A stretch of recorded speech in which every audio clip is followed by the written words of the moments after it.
Hey everyone, welcome back. My name is Jack and welcome to yet another video. I'd like to preface this video by saying that according to other YouTubers I've watched, so this isn't something that I have for my own information, YouTube doesn't like when I swear in the first 30 seconds to a minute of the video. So one moment please. Doo-doo-doo. Are we almost there? No? Oh, okay. You know, this is taking a lot longer than I thought it would, but gotta be done. Just another 10 seconds or so, and we'll be done.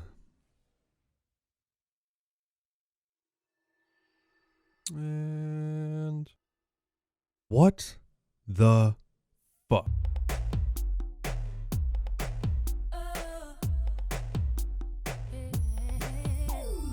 I decided to play Bratz Forever Diamondz for some reason. Actually, I can tell you the exact reason why. When I was first thinking about this series of mine, I was told by my girlfriend that I should play Bratz Forever Diamondz. Of course, one of my friends, also a female, having grown up and played that game as well, wholeheartedly agreed with my girlfriend that I should play it. Of course, I didn't have the time to play Harry Potter, so of course I said yes. And of course, I've now said of course 4 times in the same sentence. Needless to say, I did not know what I was getting myself into. Starting the game, which, believe it or not, you have to do in order to finish the game, we're introduced to Byron Powell. I'm curious if One Direction fans that have played this game knew exactly who they'd end up hating in the modern day. For more context, Byron Powell is the organizer of the fashion show that the Bratz are taking on in order to become world famous designers or whatever. You know, every girl's dream, or so I'm told. I had to do more than enough research into why One Direction fans hate Simon Cowell in order to even mention that. So pray for my brain cells having to do any research at all about a boy band. Mr. Powell talks his special talk on TVs across the nation, roping in all of the hopelessly addicted Americans that crave nothing more than to watch a fashion designer show.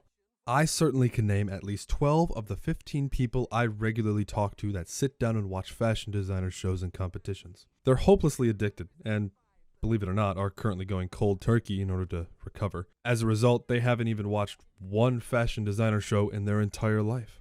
Whoever wins gets a nice pair of diamond go-go boots or goo-goo boots. And you better believe I'm going to wear that drip if that's the case. Sadly, however, we aren't the ones who get to wear them. Whoever we select as the designer gets to wear them.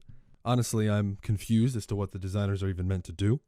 I guess they design clothes for the fashion show, but the Bratz have to design their own clothes sometimes too. I guess that's just how humble the Bratz really are, letting other less fortunate designers get their stardom. And we're off to the races. We start with Chloe, the blonde Bratz fashionista known very eloquently as Angel among her girl gang. What the fuck did I just say? I feel like I'm losing it. This game has affected my sanity so distinctly. After Chloe talks to herself out loud like a maniac, we find out that the place they're hosting this fashion show is extremely desolate. Almost a ghost town with a population of 15 people or so. I decide to take a picture of a sun with sunglasses on because that's cool as hell, and we meet up with Jade, the grim grinning ghost known as Cool Cat. She offers that we get ourselves a pet to act as the Bratz mascot. Chloe thinks this is the best idea she's ever heard, simply the greatest. I will refer to these women by their nicknames rather than their actual names because the nicknames are far cheesier, and I am definitely one who enjoys a little bit of cheese. I did mention grilled cheese in my last review, so that clearly makes me a masterclass gourmet critic on all things related to cheese. Oh yeah, you can play as any of the 4 Bratz girls, which is nice, I guess. I'm personally partial towards Yasmin, who is, Heck no. just because she looks the nicest to me. Wait a second. I can't believe I just admitted to being kind of attracted to a Bratz doll in virtual form. But there are certainly worse moments in my life. Specifically, I remember the time I was in my childhood best friend's yard and her tarantula escaped its cage. So I was sitting on a stone bench for 3 hours while they looked for it in their fenced-in backyard. I never found that thing. Perhaps there's a giant tarantula roaming the underground mole tunnels of Michigan somewhere, preying on small animals. No, it's actually probably likely dead. It's been like 14 years. Before we obtain a lifelong companion that is going to be used solely to promote the Bratz logo, we have to prove to the world, population 1 shopping assistant, that we can survive in the great, wide, open blue by putting together a nuclear abomination known as an outfit. And much as a nuclear abomination does, I exploded. What?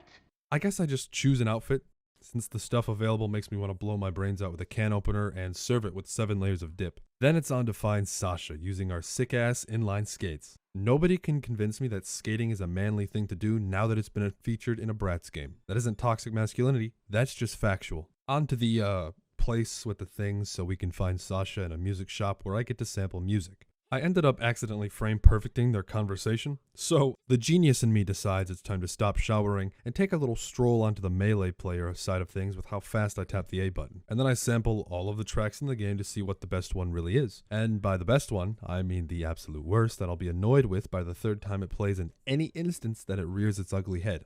I'll be honest, not that I wasn't honest before, but some of the music is actually kind of okay.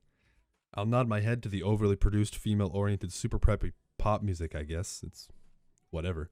And we're off to the races again, picking ourselves up a pet. I choose a black cat with the name Lucky, although I automatically override that name and decide to just call it Polly instead. The reason why is because it's a cuter name. And also, I have a Palico in Monster Hunter World named Polly that never hinders me and is a godsend to my gameplay. So I must honor him as much as I can. Then I dress him up a bit and head on over to Yasmin. With Yasmin, the only one I refuse to say her nickname in place of because I feel like a child predator saying it. We have to feed the Lord and Savior Polly Christ by heading to a treat store and guessing the ingredients. It isn't hard, so Polly gets to eat tonight despite my constant incompetence.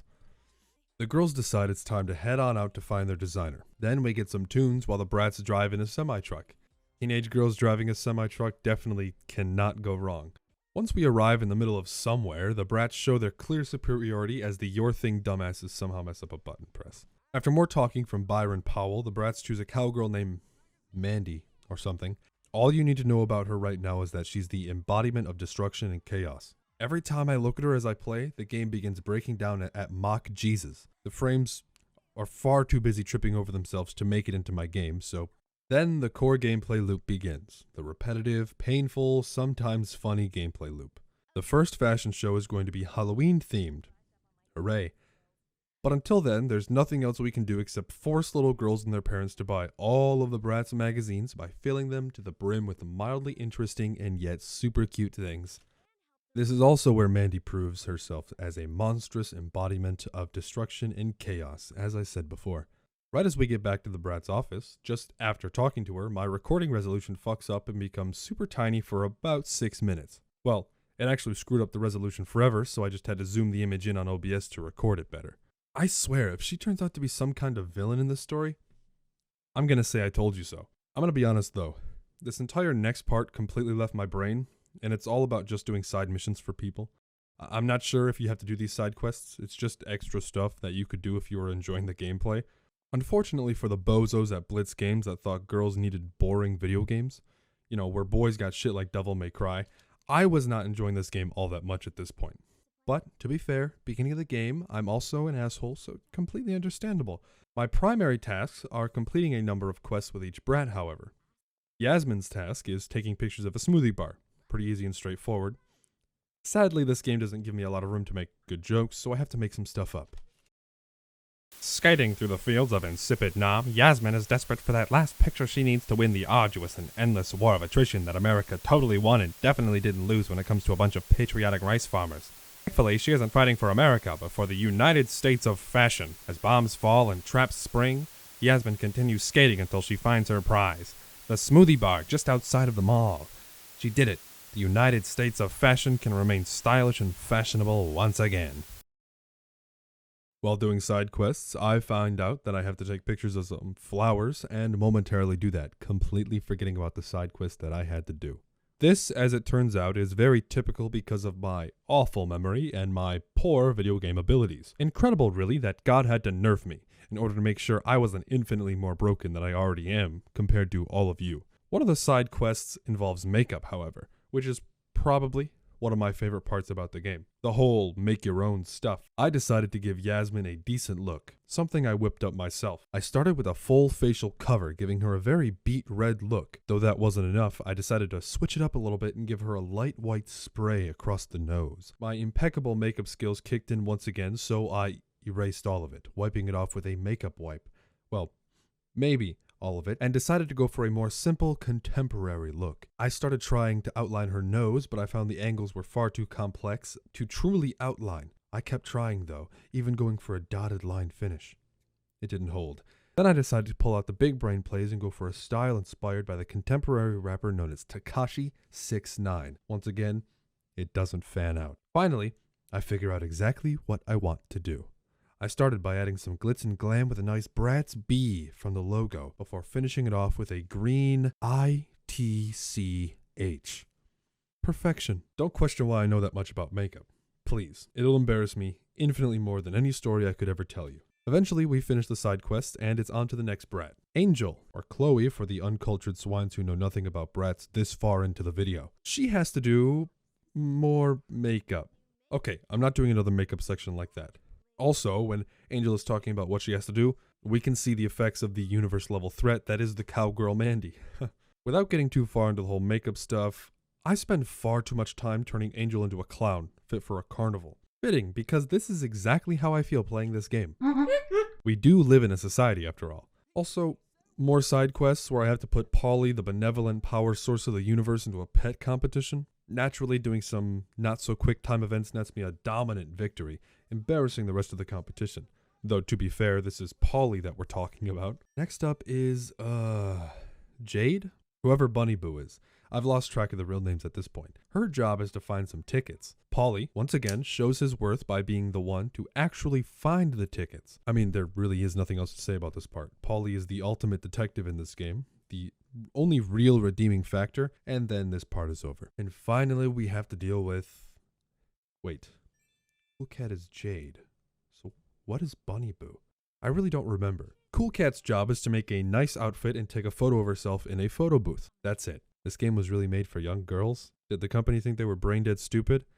I know I said this before, but I mean, if that were true, then this game was absolutely made for me, because I used to be brain dead stupid. Nothing really changed, I guess, so it's fitting that I'm playing the game now.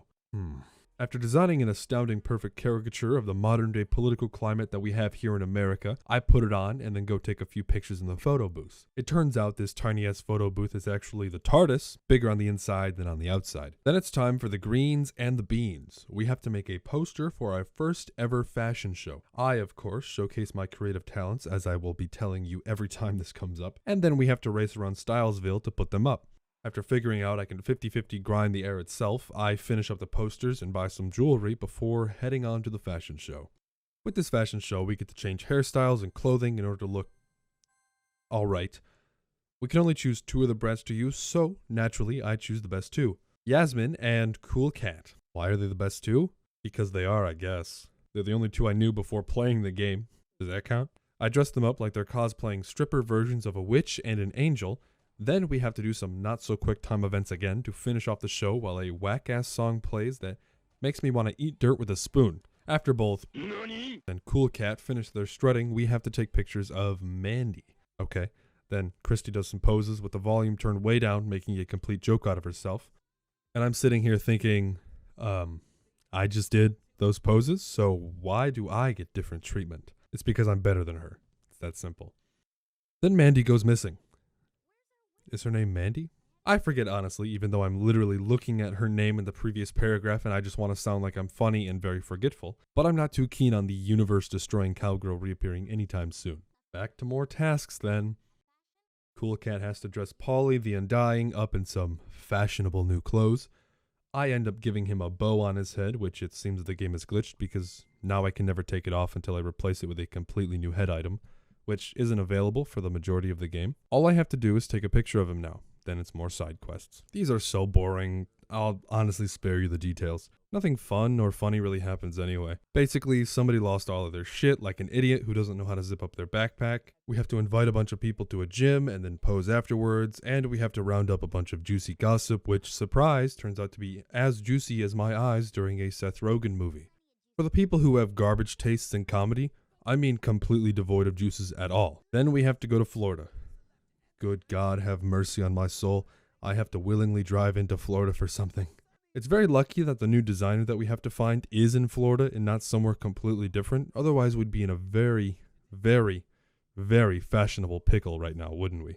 Another weird-ass cutscene and a scarily eerie glare at the end of it later, we arrive in Florida. And after we get to Florida, we meet the girl we're supposed to meet, and we have to do a couple of missions. Thank goodness for that, because I was 100% terrified that I'd have to sit here for nearly 2 whole hours doing side quests over and over. Then another fashion designer would disappear, then I'd have to redo it all over again. I wasn't afraid that our fashion designer would disappear, actually. I was kind of hoping for it, but we can't get everything we want. First up is clothes. I can't believe you forget something like this. It's always clothes. Oh, and I just realized, all of my makeup disappeared? I'm no longer Clown Chloe, Angel of the Honk. That's a sad face moment. At least yeah, I got nothing. I'm nothing. Nothing without the clown makeup. How will people know that I'm being oppressed if I don't have the clown makeup on? We successfully convinced the new designer to do their job because she couldn't seem to wrap her mind around the idea of a genuine stardom future. I'm not sure if how I said that was the correct way to say it. That sounded really weird saying it out loud, but it sounded fine on paper. I guess this isn't California, so not everyone is here for stardom, but this is also a Bratz game, so I wouldn't be surprised if everyone, everywhere, wanted stardom. We gotta sneak around to find out some juicy information, following one of the weird blonde twins that wear pink. I think the game calls them Tweevils. This is easy enough, but the animation is absolutely hilarious. I don't even think I have to make a joke about it. It's just a joke in and of itself. Then, after finding out the information we need, the location of the Bratz truck key, for those that missed it, Polly has to sniff them out on the beach. And because it's Polly and his ever-expanding wisdom, we find them in no time at all. Afterwards, we have to make a poster for the Florida fashion show. It also turns out I completely forgot to switch between each girl to do magazine opportunities, but the game never told me that I had to do magazine stuff. I told you I'm brain dead, so this game was made for people smarter than I was at this point. After my artistic talents showcase themselves once more, I have to put the posters up all around town, again. And then it's time for the fashion show, again. More of the same as last time. Choose 2 girls, dress them up in some fashionable fashion that seems fashion-y or something like that. Then do some button prompts to pose with both girls. Hell to the yeah. This isn't a hell to the yeah moment, I'm gonna be honest. It's kind of boring. I do figure out a brand new technique known as the Hollywood paparazzi mode. When I have to take pictures of the designer, I just spam the take picture button and boom. There we go. I don't even try to go for poses. I'm just here for the juicy drama that can socially destroy a person's entire life before they even have a chance to recover or answer to any of it. Therefore, socially placing myself above them in society despite being literally the worst human being in the entire world. The only scum not worth speaking to for a million years. Yeah, Hollywood paparazzi mode seems very fitting. And after Florida, we're off to New York. From the shimmering sands of the worst place on earth all the way to New York.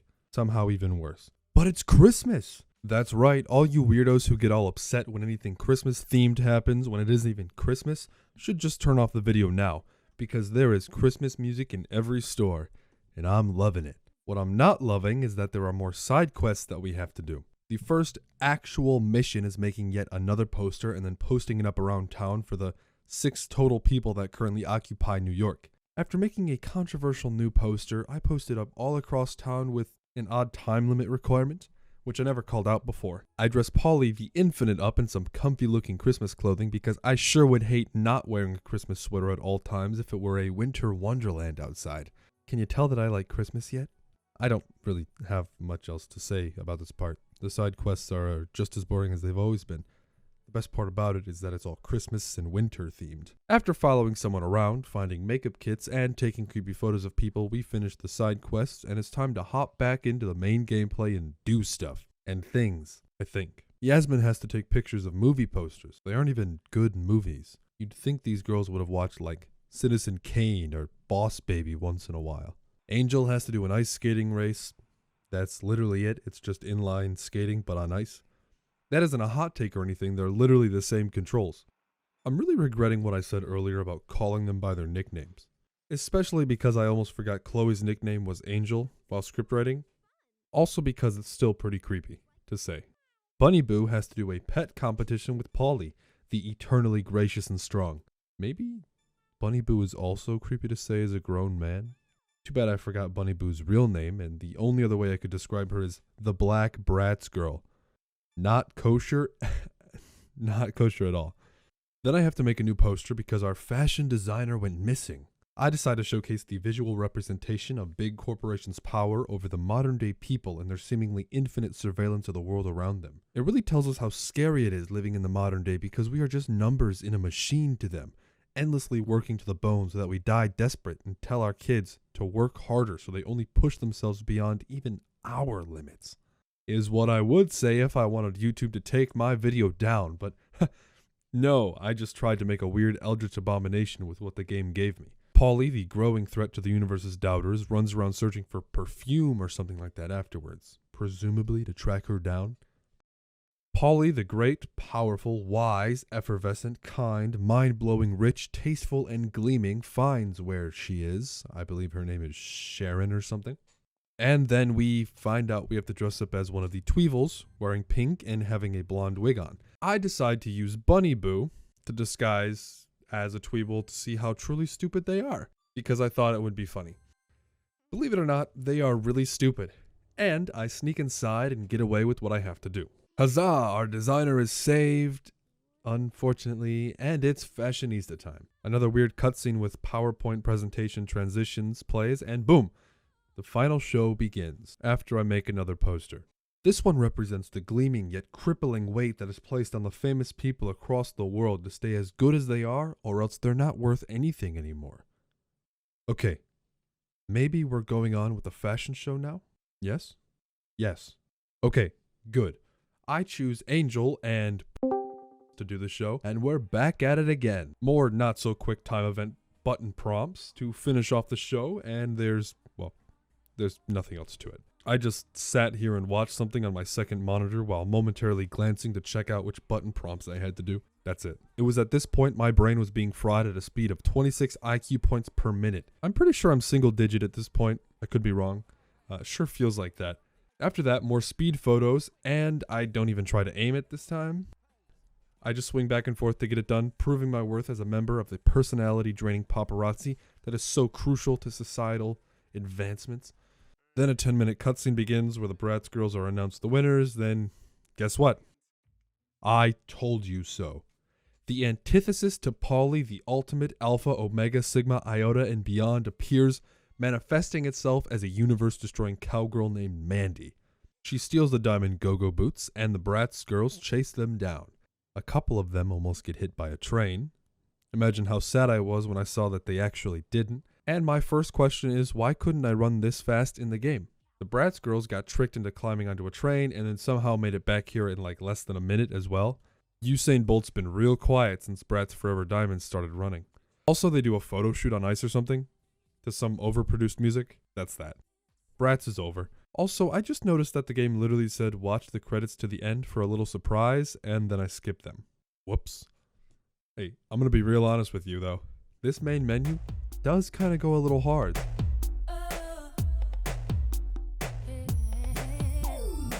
I'd say I'm surprised that anyone survived this game, but the developers knew what they were doing putting the main menu music in there. It really got some adrenaline going because while it isn't good, it just feels upbeat and kinda pog.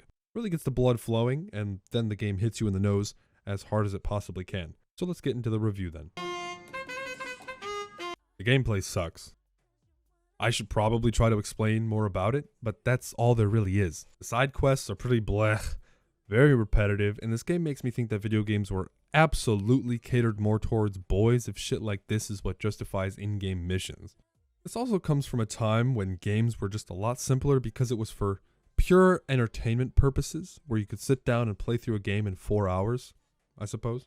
Too bad I wasn't entertained with this game and had to fight against my urge to watch something on the other screen. I'd make a joke about a bad TV show being my option, but this gameplay would be even worse, honestly. Now, I can't rag on it too hard. It is very simple because it is catered towards young girls who likely aren't going to ask for video games or consoles and probably only watch the Bratz movies because they were girly dolls, or they had Bratz themselves. The game loops around as this. Each Bratz girl has to do a task for their magazine, all the while doing some more side quests for people to get money, or Bratz coins, or whatever they're called. Frankly, the side quests are incredibly annoying to do because they're all just the same variations of one of 4 quest types. Race, pet tracking, giving out flyers, or makeup stuff. There's one side quest I can think of that's different, and it's just taking pictures of necklaces on people's necks. After you do all the magazine quests, you can move on to the next area, where you have to do all of that all over again. And sometimes there are multiple side quests per brat, so there can be upwards of 8 side quests you have to do. Which means if I'm losing 26 IQ points a minute, let's say each side quest takes 2 minutes. That's 416 IQ points that I lost during the entire side quest business. Was I secretly a genius before this happened? I don't remember. The main magazine tasks are just barely better, but only because it actively progresses the game, so I don't have to keep playing it. The game is just a running simulator. Sometimes a skating simulator if you like inline skating. I will admit that the fashion designing segments, while very limited, are actually reasonably fun when I can customize colors with things like makeup or design my own shirts. Making Chloe into a clown really put a perspective on the societal pressure that Bratz girls experience in the modern day, because we know they're all walking around in the real life, right? I'm truly thankful this game exists to open my third eye to such an obnoxiously prevalent societal standard. Ugh. The fashion shows were also pretty lame, though you can't do much with a fashion show really.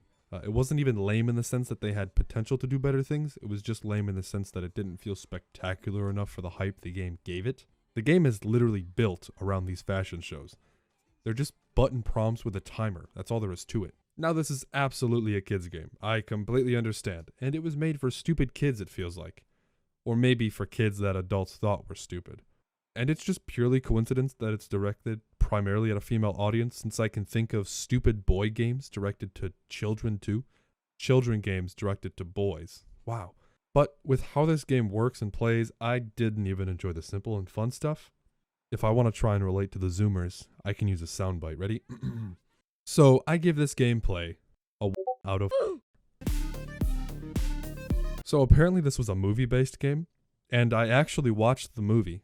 Well, I'm going to watch the movie, so I'm going to compare the game to the movie to see if the story makes any sense, and I'll be back. The following day. Okay, it's been an entire night since I last watched the movie. I felt I needed to go to bed right after instead of staying up late into the night to write the script. This was solely because of how IQ-burningly weird the movie was. I'm not exactly a Bratz lore aficionado, but this movie burned itself into my brain, replacing crucial memories. I don't even remember my mother's maiden name, the street I lived on as a child, hell, the name of my first pet. That's not good. Let's get into the comparisons then, just to make this short. There really isn't anything I can describe specifically about differences between the movies and the games. They never go to Stylesville in the movie, that's the biggest difference. The second biggest difference is that New York isn't Christmas themed. This one is especially odd because you think something like, well, okay, so it was released around Christmas to bring in the holiday revenue, right? Then you realize that no, in fact, it was released in September and not actually in December or even November. So why is there snow in New York for a game released a little over halfway through the year?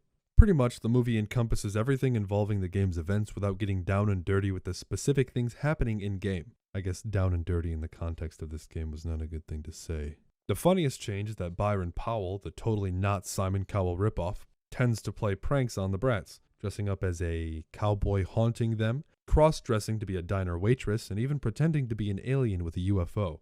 All of that was pretty cool, but it wasn't in the game, so it was also the worst thing to ever exist in the history of man, even worse than the Nazi word that Germany doesn't like to talk about. Voice crack? Mandy also turns out to be far more important to the movie than the game. In the game, she just leaves after the first show and the Bratz have to go to Florida to find Sheridan. That's her name, Sheridan, not Sharon, because they've interacted with her in the past. However, in the movie, Mandy sticks with them all the way. The Bratz girls are tricked into a wrong turn and they meet Sheridan at a farmhouse in like Minnesota or something, where they build her confidence and make her the greatest fashion designer this side of the Mississippi. Hey, girls support girls after all. Mandy proves herself to be of the bitch status more so than the game. In fact, she is even more universe conquering in the movie. I'm not even going to make a joke out of that. I did enough of that before. But Mandy isn't even supposed to be the only contestant either. Every town has a new contestant for fashion designing contests. The game actually makes more sense thanks to restricting it to one fashion designer.